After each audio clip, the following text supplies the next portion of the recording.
Hello guys, আজকে ছিল আমার জীবনের একটা স্পেশাল দিন। সেটা ভিডিওর শেষে বলছি। সকাল সকাল চলে এসেছিলাম বর্ধমান স্টেশনে, আর এসেই আমার এই কাকার সাথে দেখা হলো। বাড়ি থেকে খেয়ে বেরোয়নি, তাই অনেক ভাবনা চিন্তার পর খেয়ে নিলাম একটা প্যাটিস। আর তারপরে চলে এলাম মলে কিছু শপিং করতে। পকেটে কানাকড়ি থাকলেও আমার যেটাই দেখছিলাম সেটাই নিতে ইচ্ছা করছিল। তারপর একটা দুটো জিনিস নিয়ে চোখ বন্ধ করে বেরিয়ে আসতে হয়েছিল। তারপরে চলে গেছিলাম খাবার কিনতে। তারপর এদিক ওদিক ঘুরছিলাম, হঠাৎ দেখি কেউ আমার পেছন থেকে উকি মারছে। তারপরে একটু স্মাইল দিয়ে চলে গেলাম নিজের কাজে। আমাকে এখন অনেক খাবার ওঠাতে হবে, এদিক ওদিক তাকালে চলবে না।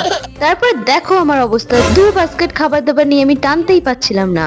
কোনো মতে টেনে নিচে নামাবার পর শুরু হলো বিলিং। করাই শেষ হচ্ছিল না, মনে হচ্ছিল আমি 1 কোটি টাকার বাজার করে ফেলেছি। সব টাকাগুলো শেষ করার পর তাও আমার শান্তি হয়নি, চলে এলাম বিরিয়ানি খেতে। তারপর ভাবলাম আর এখানে থাকা যাবে না, তাহলে আমি ভিখারি হয়ে যাব। চলে গেলাম বাড়িতে, আর এই দেখো আমার শপিং এর সব জিনিসগুলো। আজকে স্পেশাল দিনটা হলো আমার বার্থডে।